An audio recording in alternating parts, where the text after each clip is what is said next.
क्यों जियाकार बनूं सूद फरामोश रखूं, फिक्र फरदा न करूं मैं वे गमे दोष रखूं, नाले बुलबुल के सुनूं और हम तन गोच रहूं, हम नवा मैं भी कोई गुल हूं कि खामोश रहूं।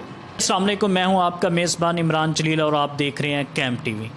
नाज़रीन, मैं आपके पास एक ऐसी वीडियोस लेके आता हूं जिससे हमारा मकसद होता है कि ज़्यादा से ज़्यादा आगाही मिले और मोटिवेशनल चीज़ें हों।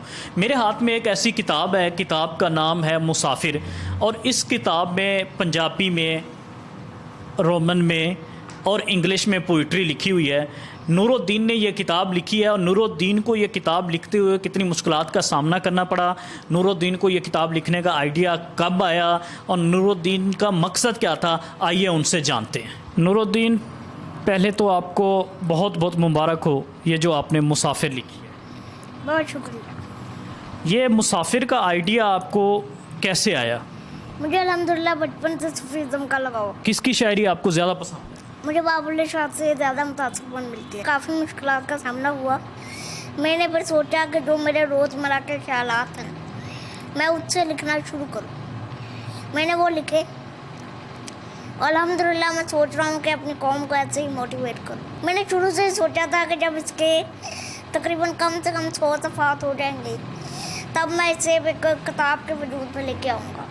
तो आप किसी स्कूल में भी नहीं गए, तो आपके सामने जो मुझे लैपटॉप नज़र आ रहा है, तो क्या आपने सिर्फ इंटरनेट से सीखा है? मैं इंस्टीट्यूट में बहुत गया हूँ लेकिन यहाँ पर कोई ऐसा इंस्टीट्यूट नहीं है, तो इसकी वजह से मुझे घर में तालीम हासिल करनी पड़ी और मैं लैपटॉप और मोबाइल पर ही लिखता हूँ। इसको 2 साल लगे। मुझे उर्दू में लिखना नहीं आता था तब, और अब भी थोड़ी बहुत गलतियाँ हैं लेकिन मैं कर लेता हूँ सही।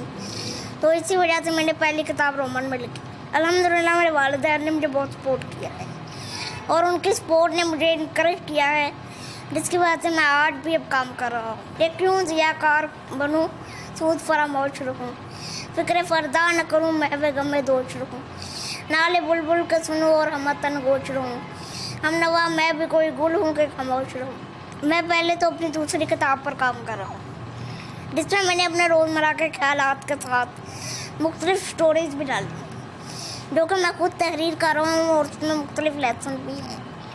मैं सोचता हूँ कि इसके ज़रिए अपने कौम को, अपने यूथ को मैं मोटिवेट करूँ और उन्हें इंस्पिरेशन का एक हिस्सा बनाऊँ। अल्हम्दुलिल्लाह मैं स्पेशल हूँ और मैं इसे अल्हम्दुलिल्लाह हमेशा कहता हूँ।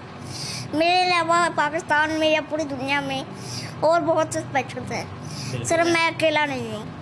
तो मैं सोच रहा हूँ कि मैं उनके लिए एक वसीला बनूँ और फ्यूचर में अपनी गवर्नमेंट से अपील करूँ कि ऐसे इंस्टीट्यूट या ऐसे डिपार्टमेंट लेके आएँ जो हमारे स्पेशल को भी एक सोसाइटी का हिस्सा बनाए। और जो मेरा मैसेज हमारे अपने यूथ को है, हमारी नेशन से है, वो एक ही मैसेज है कि कभी गिव अप ना करें। गिव अप करना सबसे बड़ा लॉस है और इकबाल की शायरी को लाजम पड़े क्योंकि उसमें बहुत से मैसेजेस हैं। ज़हीर साहब, सबसे पहले तो आपको बहुत बहुत मुबारक हो। मुबारक इस बात की कि ये स्पेशल बच्चा जिसने एक किताब लिखी है और मुसाफिर उस किताब का नाम है, जो नूरुद्दीन है, ये अब 15 साल आप इसकी उम्र बता रहे हैं, जो मेरे साथ बैठा हुआ है। ये बाई बर्थ ऐसे था, क्या वजह बनी?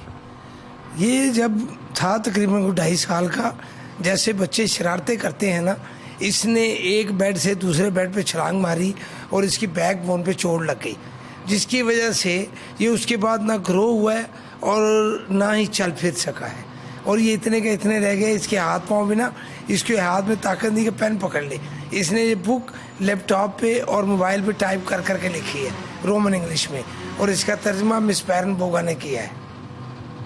तो ज़हीर साहब, ये जब गिरा तो आप मुख्तलिफ डॉक्टर्स के पास भी लेके गए होंगे। डॉक्टर्स ने क्या आपको सजेस्ट किया या इसका इलाज पाकिस्तान के अलावा आपने कहीं और करवाया? नहीं, पाकिस्तान से बाहर नहीं करवा सका, वहाँ जा नहीं सका, इसको लेके कोई ऐसे सोर्सेज नहीं थे। मैं कोशिश तो बहुत कर रहा हूँ कि इसका इलाज यहाँ नहीं है, बैरून मुल्क ही है। पाकिस्तान में कोई ऐसा हेल्थ केयर इदारा नहीं जो इस बच्चे का इलाज कर सके, और ऐसा कोई इंस्टीट्यूशन भी नहीं जहाँ इस तरह के बच्चों की तालीम का मामला और सिलसिला हो सके।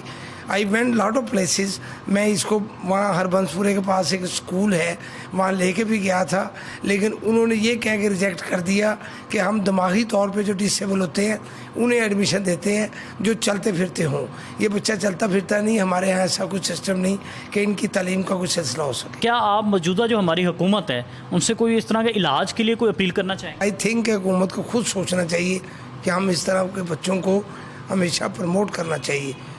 मेरा हमेशा से यही रहा है कि इस तरह के बच्चे जो मुआशरे में हैं उन्हें इनकरेज करना चाहिए बजाय डिसकरेज करने के, तभी ये इस मुआशरे में एक बेहतर किरदार अदा कर सकेंगे। आपने नूरुद्दीन की बातें भी सुनी और ज़हीर साहब हमारे साथ मौजूद हैं जो नूरुद्दीन के वालिद हैं, कि ये हादसा सिर्फ उनके साथ 2.5 साल की उम्र में नूरुद्दीन को पेश आया, उसके बाद उन्होंने इलाज भी कराया लेकिन कुछ नहीं हुआ। लेकिन वो अब इस वक्त जो है ना, नूरुद्दीन ने एक किताब लिखी है और नूरुद्दीन हम सब के लिए एक मिसाल है। ज़हीर साहब के जज्बे भी जवां हैं और नूरुद्दीन भी जो है ना वो कह रहा है कि मैं मुस्तकबिल में और भी इस तरह के काम करता रहूँगा। लेकिन ज़हीर साहब ने ये दरख्वास्त किया है मौजूदा हुकूमत से कि उन नूरुद्दीन के इलाज के लिए अगर कुछ हो सके तो वो किया जाए। तो मज़ीद अच्छी वीडियोज़ के लिए देखते रहिए कैम टीवी।